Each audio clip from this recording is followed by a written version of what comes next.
Hey Karen, I just had my 360 review and I got some feedback that I should speak up more in meetings. And the thing is, I know I should speak up more in meetings, but it's hard. Sometimes I feel like the conversation is moving fast and I just don't say what I need to, and then after the meeting I regret it. What should I do? Asking for a friend.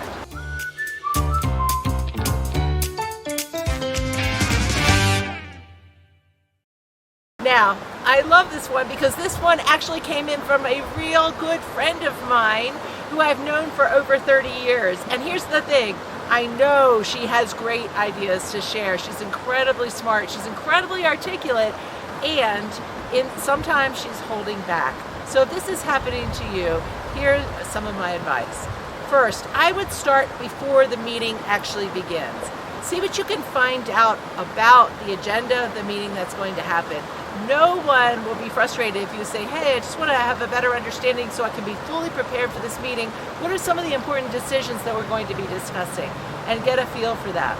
Another thing you can do, and I love this technique of imagine who will be at the table, whether it's a virtual Microsoft Teams table or a real table, and picture the players and what might be on their hearts and minds about the topic that's being discussed, which can really help you prepare for the conversation.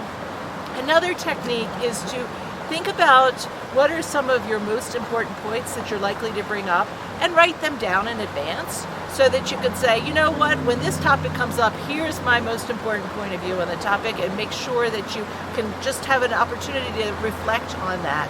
And then, of course, if you've read Courageous Cultures, you know that we're big believers in positioning your ideas according to the I.D.E.A model. So if you want to present your idea, say, hey, this is why this idea is I, interesting, meaning strategically aligned with where we're headed. D, doable. Here's why I think we could pull this off right now. E, engaging. Here's who I think we must involve, key stakeholders, in order to be successful with this idea. And A, here are a couple of key actions or recommended next steps. And of course you get bonus points if you volunteer to be part of those first key actions. So I think it really comes down to taking a little bit of white space before the meeting, getting your head thinking about how you can best contribute, and then being prepared to contribute at the best possible way.